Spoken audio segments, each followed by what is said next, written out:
오늘 우리에게 주시는 생명의 말씀은 요한계시록 12장 1절에서 5절 말씀입니다. 할렐루야. 옆에 분과 인사하시겠습니다. 주님의 이름으로 사랑하며 축복합니다.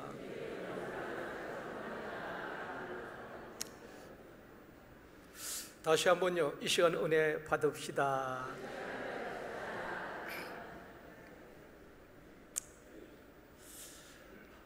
세계 역사는 전쟁의 역사라 할 만큼 수많은 전쟁들이 있어 왔습니다. 십자군 전쟁, 미국 남북 전쟁, 세계 1, 2차 대전, 우리나라도 6.25라는 전쟁을 겪었습니다. 전쟁에는 크게 두 가지가 있습니다. 눈에 보이는 전쟁이 있고 눈에 보이지 않는 전쟁이 있습니다. 지금 또 전 세계에 전쟁이 있지 않습니까? 러시아와 우크라이나 이런 전쟁은 사람들이 죽고 또 건물이 파괴되는 눈에 보이는 전쟁입니다. 그런데 눈에 보이지 않는 전쟁을 우리는 영적 전쟁이라 그렇게 말합니다. 에베소서 6장 12절 말씀 같이 읽습니다. 우리의 씨름은 혈과 육을 상대하는 것이 아니요 통치자들과 권세들과 이 어둠의 세상 주관자들과 하늘에 있는 악의 영들을 상대함이라. 우리의 상대가 누구냐 하면은 사람이 아니라는 것입니다. 육을 상대하는 것이 아니라 어둠의 세상 주관자들, 또 하늘에 있는 악의 영들을 상대합니다. 우리 눈에 보이지 않지만은 우리의 상대는 공중곳에 잡은 악의 영들이란 것입니다. 그렇기 때문에 눈에 보이지 않는 우리 영적 전쟁을 치르고 있는 것입니다.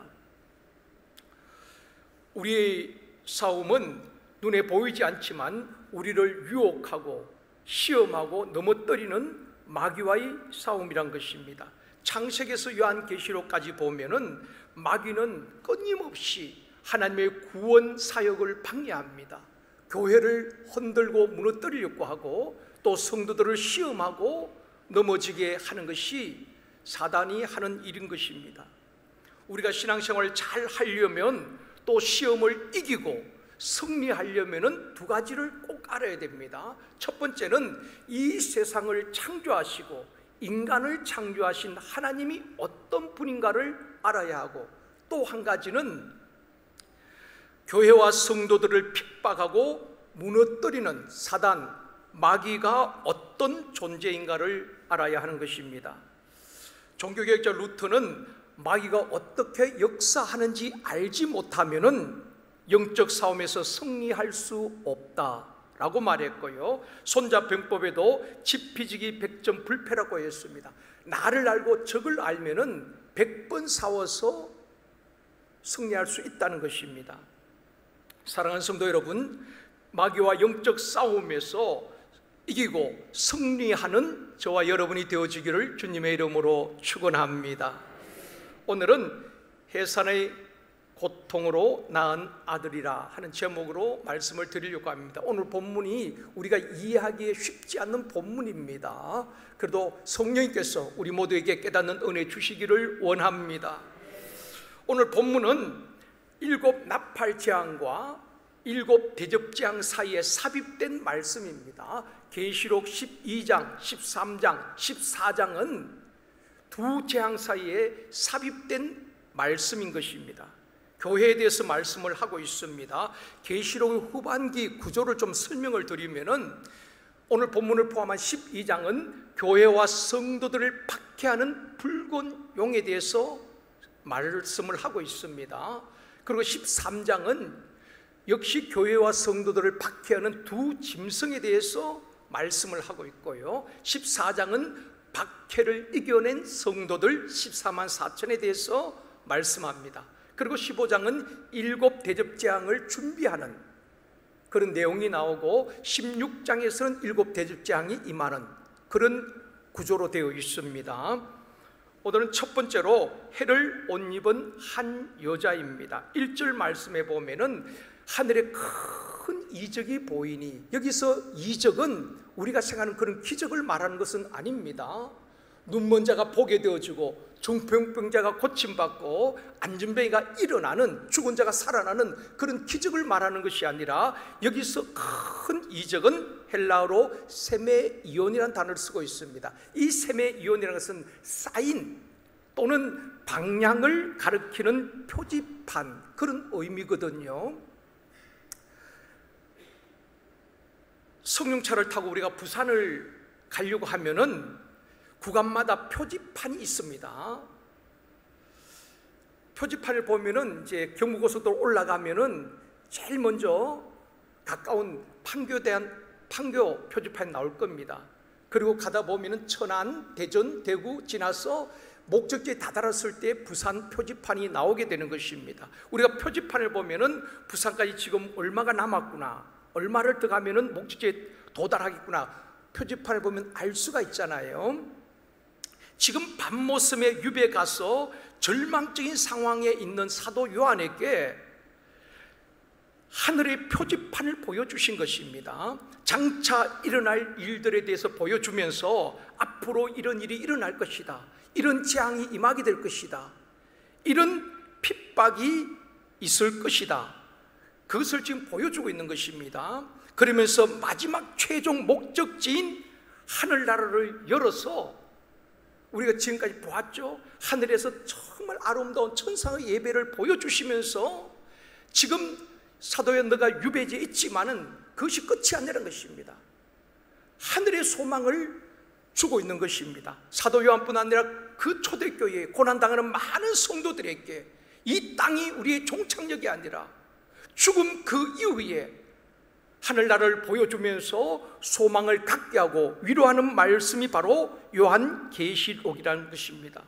여러분, 최종 목적지가 이 땅의 끝이라고 생각하는 분들, 죽음이 끝이라고 생각하는 분들은 모든 가치와 소망을 땅에 두고 살아가는 것입니다.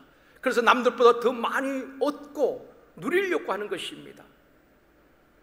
세상 사람들은 이 땅에만 소망을 두고 살아가지요. 그런데 요한계시록은 이 땅이 죽음이 종착역이 아니라 하늘나라를 보여주면서 우리의 최종 목적지는 하늘나라라는 것을 보여주고 있는 것입니다. 비행기 조종사들이 훈련을 할 때 제일 중요시하는 것이 계기판에 집중하는 훈련이라고 합니다. 그 훈련을 아주 중요하게 여기는데, 왜냐하면 구름이 많이 끼거나 날씨가 흐리면 하늘과 땅, 하늘과 바다가 이게 구분되지 않는 착시 현상이 일어난다는 것입니다. 그때 잘못 판단하면 비행기가 땅에 곤두박질하고 대형 사고가 일어날 수 있다는 것입니다. 그래서 자기 판단이 아니라 계기판을 주목하는 훈련을 조종사들이 제일 중요시하고 그 훈련을 한다는 것입니다. 사랑하는 성도 여러분, 하나님의 말씀, 성경은 우리를 가장 안전한 길로, 진리의 길로 인도하는 계기판과 같은 것입니다. 그래서 계시록 1장 3절에 보면 이렇게 말씀합니다. 이번 주 암송 말씀 같이 읽습니다. 이 예언의 말씀을 읽는 자와 듣는 자와 그 가운데 기록한 것을 지키는 자는 복이 있나니 때가 가까움이라. 여러분, 하나님 복 주신 사람이 어떤 사람입니까? 하나님의 이 예언의 말씀, 장차 되어질 이 말씀을 읽는 자와 듣는 자와 그 가운데 기록한 것을 믿고 지키는 자가 복이 있다는 것입니다. 오늘 본문 말씀 1절 말씀 다시 보시겠습니다. 같이 읽습니다. 하늘에 큰 이적이 보이니 해를 옷 입은 한 여자가 있는데 그 발 아래에는 달이 있고 그 머리에는 12별의 관을 썼더라. 이 사도 요한이 본 것은 해를 옷 입은 한 여자가 있는데 그 발에는 달이 있고 그 머리에는 12별의 관을 썼다. 그런 모습을 보게 되는 것입니다. 해와 달과 발은 빛의 근원입니다. 그리고 해를 옷 입고 발 아래는 달이 있고 머리에는 12별의 관을 썼다. 영광스러운 모습을 보여주고 있는 것입니다. 그러면은 해를 옷 입은 이 여자가 누구냐 하는 것입니다. 여러 해석들이 있습니다.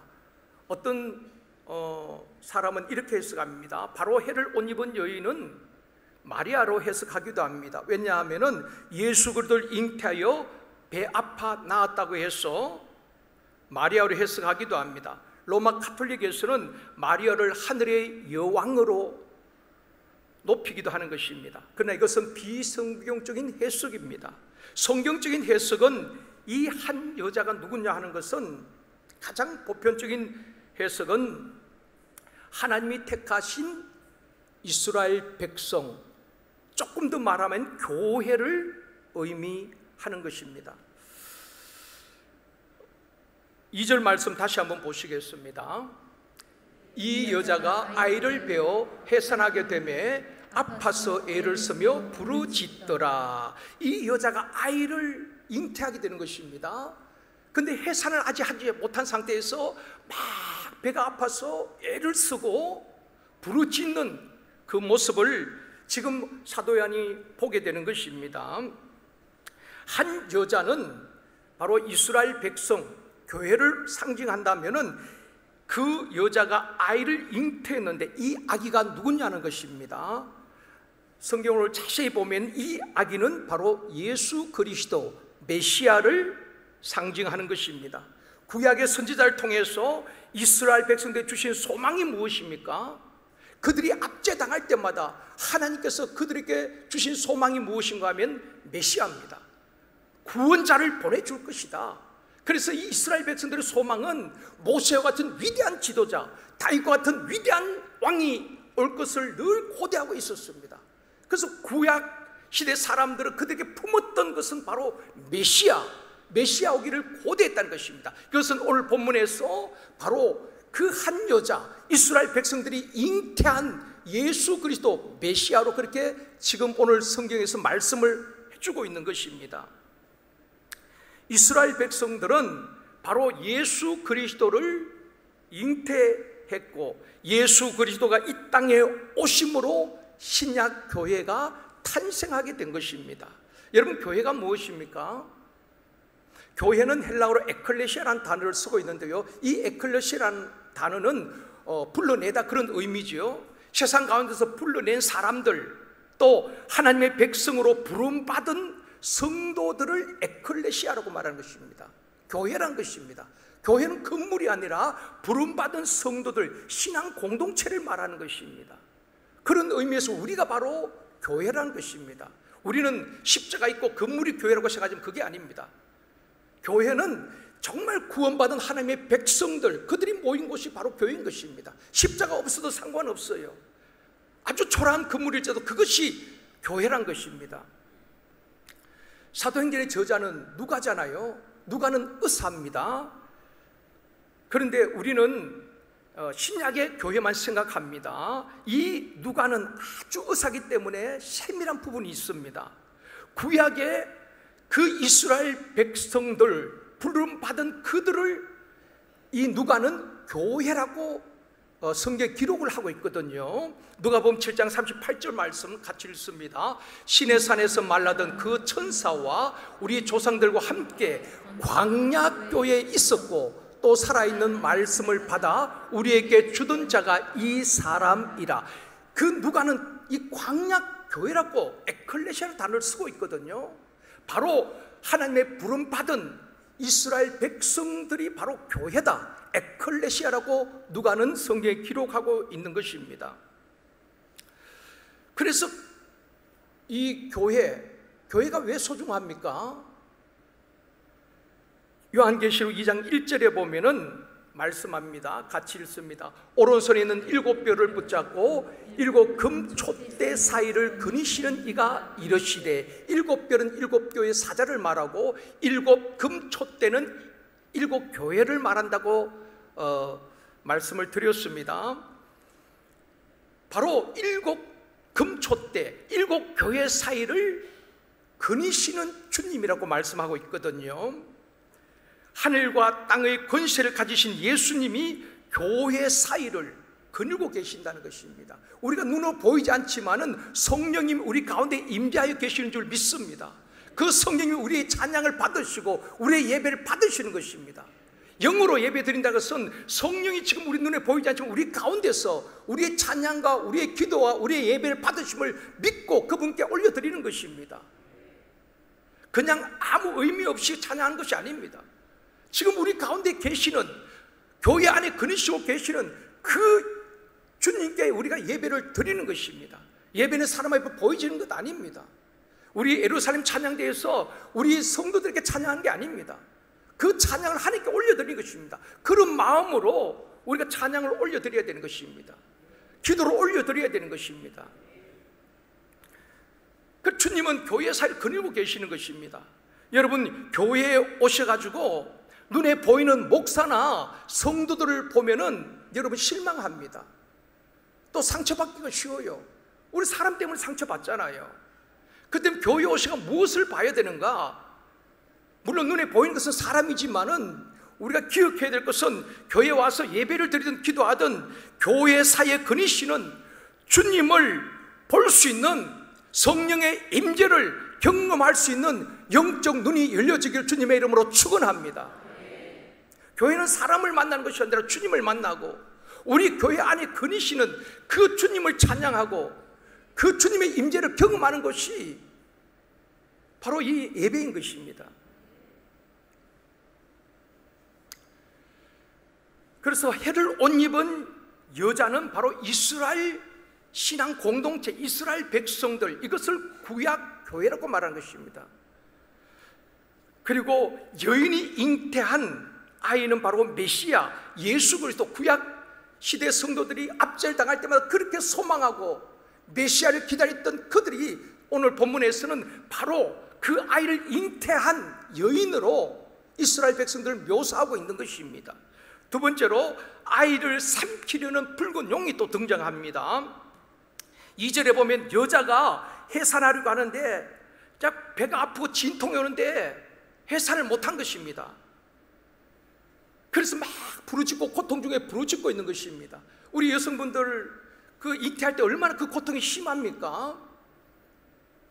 저도 이제 새 아이를 낳을 때에 첫째 아이는 이제 토요일 날 이렇게 태어났는데 진통이 있어서 이제 저희 장모님과 함께 먼저 병원을 보냈습니다.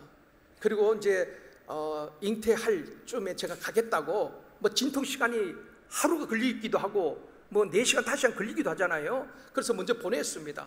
그날 토요일이기 때문에 제가 토요일 청년부를 맡고 있었거든요. 그래서 청년들하고 모여서 그저 교제하고 마지막 저녁 예배 때는 또 제가 설교를 해야 되는 것입니다. 그때까지 뭐 진통이 있어도 아직 괜찮다 그래서 제가 이제 청년부 설교까지 다 하고 그래서 전화를 드렸더니만 제가 설교할 때 그때 아이가 태어난 것입니다. 그래서 이제 병원에 이제 태어난 다음에 갔습니다. 그리고 셋째 아이도 제가 태어날 때 같이 있지를 못했습니다. 그날은 수요일이었거든요. 수요일 날 교회를 개척하고 이제 수요일 설교를 또 제가 해야 되는데 수요일 또 진통이 있어서 먼저 병원에 보냈습니다. 그 진통이 있는데 아직 아직 태어날 그때가 아니어서 그래서 제가 수요일이기 때문에 또 수요일 설교를 다 했습니다. 수요일 설교를 마치고 난 다음에 또 전화할 때만은 그 사이에 제가 설교할 때 또 태어났다는 것입니다. 그래서 저는 설교만 하면 되는 것입니다. 저는 설교만 하면 이제 아내는 그냥 설교 시간에 다 태어났으니까 뭐 같이 가서 막 애를 쓴다고 되는 게 아니고 저는 설교만 하면 그 시간에 또 태어나고 그 둘째 아이는 제가 이제 평일이기 때문에 제가 따라갔습니다. 다 셋 다 그 동작구 요 근처에서 태어났기 때문에 셋째 때는 성대시장 앞에 있는 강미자 산부인과가 있습니다. 거기 이제 따라갔는데 이제 분만실 들어가고 그래서 이제 둘째 때는 제가 조금 이제 그 임박해서 그래 갔습니다. 그러니까 바로 이제 분만실 들어가더라고요. 그래서 바깥에 저는 기다리고 요 사이는 뭐 남편도 다 들어간다는데 그때는 이제 대기실 기다렸어요. 그 안에 들어가니까 이제 진통이 오니까 처음에는 이제 주여 이렇게 부르더라고요. 그래서 제 마음으로 참 역시 사모는 다르구나. 그런 진통 고통 가운데도 주님을 찾으니까 제가 참 위로를 받았습니다. 근데 주의가 자꾸 빨라지는 것입니다. 처음에는 부드럽게 주여 찾더니만 나중에 자꾸 날카로워지는 거 있죠. 그래서 주의가 빨라지면서 나중에는 주연지 죽연지 모르겠어요. 막 그러면서 막 쫙. 그런데 신기한 것은 제가 바깥에 대기실에 있다가요, 저도 모르게 벌떡 일어나서 그냥 기둥을 막 붙들고 막 힘을 주고 있는 거 있죠. 뭐 제가 힘 준다고 뭐 사모님께 도움되는 건 전혀 아닌데, 그때 제가 깨달은 것은 정말 하나님의 교회와 성도들이 이 땅에서 처절한 영적 싸움을 하면서 고통 가운데 부르짖을 때 우리 주님이 가만히 계시지 못하고, 주님이 스데반 순교할 때 하늘 보좌에 일어나서 순교한 스데반을 보았듯이, 우리 주님이 우리가 고통 가운데 부르짖을 때에 여러분들이 정말 삶이 힘들어서 막 부르짖을 때, 주야 부르짖을 때 우리 주님 팔짱 끼고 계신 분이 아니라 정말 그 일어나셔서 우리 고난의 현장을 보고 우리를 도와주시는 주님이신 줄 믿습니다. 그때 제가 그걸 깨달았어요. 사람도 막 아내가 막 고통스럽게 막 부르짖으니까 가만히 있지 못하고 벌떡이나 기둥을 붙들고 막 이렇게 힘을 주고 있는데, 우리 주님이 우리가 고통당할 때 가만히 있겠느냐 말입니다. 자, 여자가 해산을 하려고 하는데 막 고통 중에 부르짖죠. 이스라엘 백성들이 고난 당할 때마다 그들이 부르짖었습니다. 언제 메시아가 오시냐고. 메시아가 오셔야지 우리가 이 압제에서 자유할 수 있고 문제가 해결되는데, 그들 늘 메시아를 기다렸습니다. 마치 해산당하는 그 여인이 고통당하듯이 부르짖었단 말입니다. 그런데 이 고통 가운데 부르짖고 있는데 3절에 보면 붉은 용이 등장합니다. 3절 같이 읽겠습니다. 하늘에 또 다른 이적이 보이니 보라, 한 큰 붉은 용이 있어 머리가 7이요 뿔이 10이라. 그 여러 머리에 7 왕관이 있더니. 자, 한번 상상해 보십시오. 이 붉은 용이, 다음 주에 말씀드리겠습니다. 이 붉은 용은 옛뱀, 사단, 마귀를 말합니다. 이 붉은 용이 머리에는 머리가 7이 있고 또 뿔이 10개가 달려 있습니다. 그리고 그 머리에는 7 왕관이 있는 것입니다. 이것은 만왕의 왕 대신 우리 주님만이 왕관을 쓸 수가 있습니다. 여러분, 왕은 왕관을 쓰지요. 다른 신하들이 왕관을 쓰면 안 됩니다. 왕만이 왕관을 쓸 수가 있는 것입니다. 우리 주님이 왕관을 쓰고 있는데 이 사단, 마귀가 그 흉내를 내는 것입니다. 자기들도 왕관을 쓰고 그 모습을 보여주고 있는 것입니다. 그래서 모든 이단들을 보면은 이 왕관을 다 쓰고 있어요. 이단도 교주의 특징 가운데 하나가 왕관을 쓰고 있다는 것입니다. 통일교 교주도 보면은 문선명이하고 그 아내 한학자, 이 왕관을 쓰고 있는 것입니다. 자기들이 왕이라는 것입니다. 주님을 흉내내는 것이거든요. 이만희도 왕관을 쓰고 있습니다. 이런 금 왕관을 쓰고, 그리고 그 정명석이도 이 왕관 좀 초라하긴 합니다만은 그 왕관을 쓰고 이 흉내를 내는 거 다 주님을 흉내내는 거거든요. 우리의 왕은 주님밖에 없습니다. 주님이 만왕의 왕 되신데 모든 이단들이, 마귀는 자기들이 왕이라고 그 자기들이 왕노릇 하고 있는 것입니다. 그래서 왕관을 쓰고, 오늘 보면 이 붉은 용이 7 머리에 왕관을 쓰고 있다는 것입니다. 여인의 아이를 낳을 수 있도록 도와주는 것이 아니라 이 붉은 용이 무엇을 합니까? 이 사단이 무엇을 하는가 하면은 4절 보시겠습니다. 같이 읽겠습니다. 용이 해산하는 여자 앞에서 그가 해산하면 그 아이를 삼키고자 하더라. 이 붉은 용이, 사단이 그 여인이 아이를 해산하면은 그 아이를 삼켜 버리겠다는 것입니다. 이 아이가 누구라 그랬습니까? 이 아이는 구약의 모든 백성들이 기다리고 있던 메시아 예수 그리스도를 말하는 것입니다. 마귀는 예수님을 통해서 하나님의 구원 계획을 계속 방해하고 있습니다. 창세기부터 요한계시록까지 마귀가 하는 일은 하나님의 일, 하나님의 구원 계획을 방해하고 있는 것입니다. 그래서 창세기부터 요한계시록까지는 처절한 영적 싸움이 그 수면 아래에서 계속되는 것입니다. 여러분, 성경을 볼 때 그걸 봐야 되는 것입니다. 몇 가지 소개하면은 이스라엘 백성들이 애굽에서 노예 생활할 때에 그들이 부르짖게 되는 것입니다. 너무 고통 가운데 하나님 앞에 부르짖을 때 하나님께서 이스라엘 백성을 구원하기 위해서 모세를 이 땅에 보내주시는 것입니다. 모세가 출생할 즈음에 마귀는 먼저 알고 또 움직이게 되는 것입니다. 마귀는 영적 존재이기 때문에 먼저 알고 움직입니다. 모세가 태어날 때에 애굽의 바로 왕이 하나의 정책을 발표하지요. 산파들을 모아놓고 뭐라고 말합니까? 아이가 태어나면 히브리 여인들이 아이를 낳으면 딱 보고 남자면 무조건 죽이라는 것입니다. 나일강에 다 던져버리고 여자는 살려주라는 것입니다. 그때 바로가 어떻게 보면은 우리가 겉으로 보면은 이스라엘 백성들이 한 민족을 이루었잖아요. 처음에 애굽에 내려갈 때는 한 70명 가까이 내려갔잖아요. 그런데 한 430년 지나면서 200만이 되는 큰 민족을 이루게 되는 것입니다. 그러다 보니까 이 바로왕이 위기의식을 느끼게 되는 것입니다. 어쩌면은 인구 억제 정책으로 남자를 죽여라고 했을 수도 있습니다. 그래서 산파들에게 남자는 다 죽여라. 근데 여러분 엄밀히 따지면은 바로가 그 인구 억제 정책을 쓰려면은 남자를 죽여야 됩니까? 여자를 죽여야 됩니까? 조금 생각해 볼 필요가 있습니다. 우리 권사님, 집사님들, 여성들도 죄송합니다만은 인구 억제 정책을 쓰려면 여자를 죽여야 됩니다. 왜 그렇습니까? 이렇게 설명드려 볼게요. 자, 여자가 100명이고 남자가 1명이라면 아이를 몇 명 낳을 수가 있습니까? 100명 낳을 수가 있습니다.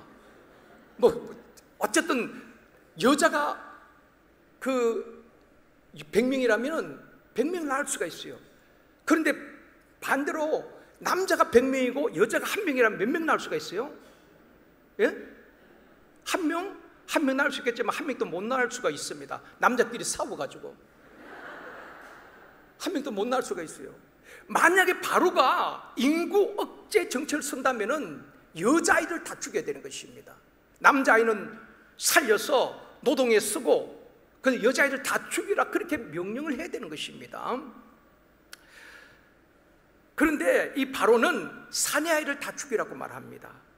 겉으로 보면 인구 억제 정책 같지만 바로의 정치적 횡포 같지만은 내면을 보면은 하나님의 구원 계획을, 하나님의 구원 사역을 방해하는 사단의 방해라는 것입니다. 창세기부터 끊임없이 하나님의 구원 계획을 이 사단은 방해하고 있는 것입니다.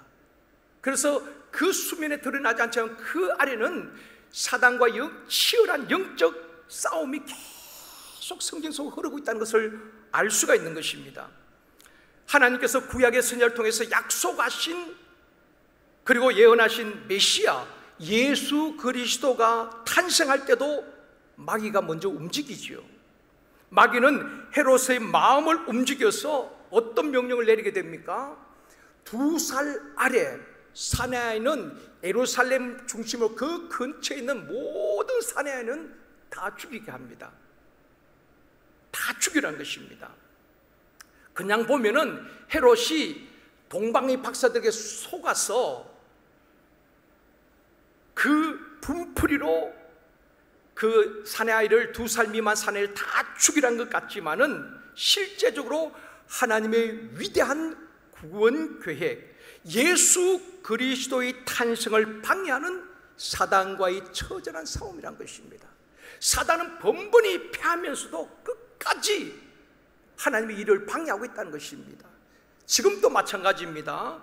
이번 주부터 시작되는 영적 성장 과정, 화요전도, 주일전도, 경로대학, 특별히 행복 모임, 이러한 영적인 모임에 사단이 가장 싫어합니다. 전도하는 걸 가장 싫어하지요. 기도하는 걸 가장 싫어합니다. 사단은 간교하게 수단과 방법을 가리지 아니하고 그 방해한다는 것입니다. 우리가 그걸 영적 눈으로 보아야 되는 것입니다.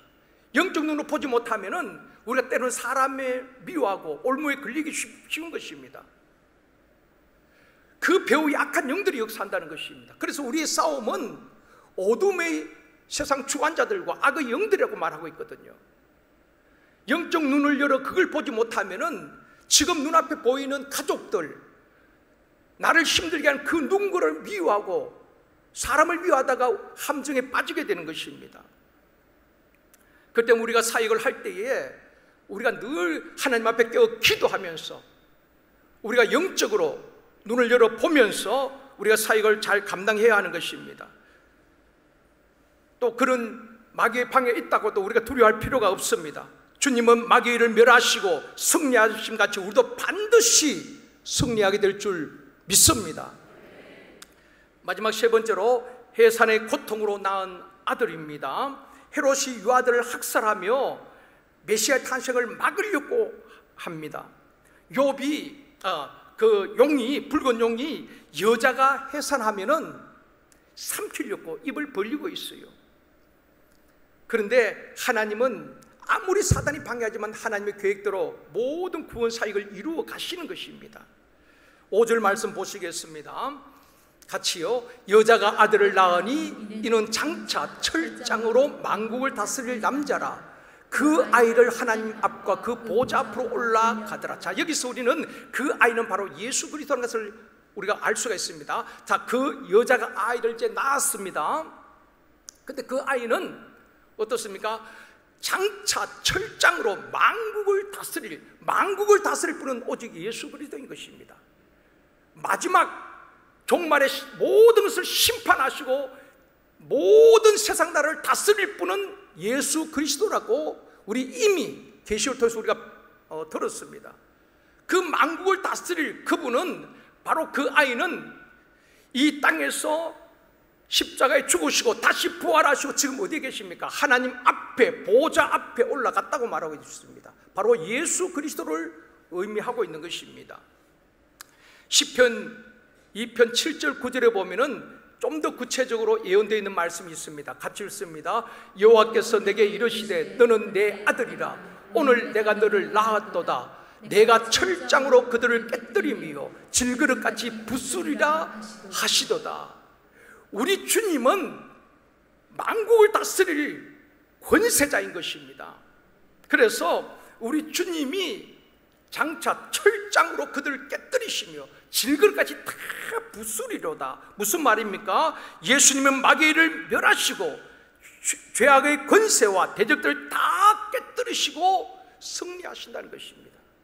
십자가로 승리하셨고 장차 그 주님이 다시 오실 때에 모든 잠시 그 허락했던 그 사단의 모든 세력들, 그를 따르는 모든 우상 숭배자들을 둘째 사망, 불못에 던져버린다고 말씀하고 있는 것입니다. 그리고 온 세상을 다스리시는 만왕의 왕이 되신다 하는 것을 성경의 구약의 선지자를 통해서 계속 예언되었고, 주님이 이 땅에 오셔서 또 마귀의 머리를 상하게 하셨고 장차 오셔서 이 모든 악한 영들을 다 불못에 던지고 최후 승리하시고 다스릴 것을 말씀하고 있는 것입니다.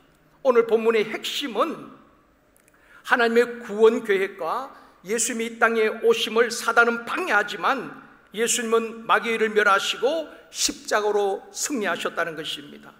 붉은 용 마귀는 지금도 교회와 성도들을 삼키려고 방해하지만 교회와 성도들은 반드시 승리한다는 것입니다. 지금도 우리 가운데 처절한 영적 싸움을 싸우고 있는 분들이 있습니다.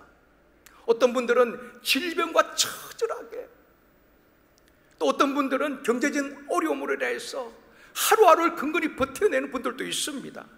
또 어떤 분들은 사역의 현장에서 그 사역을 감당하면서 보이지 않는 악의 영들이 방해를 무릅쓰고 처절하게 영적 싸움을 싸우면서 사역을 감당해내는 분들도 있습니다. 그러나 우리가 분명한 것은 그런 마귀가 방해하지만은 하나님께서 우리를 붙들고 계시고 교회를 붙들고 계시기 때문에 교회는 반드시 승리하고 성도들은 반드시 승리하게 될 줄 믿습니다.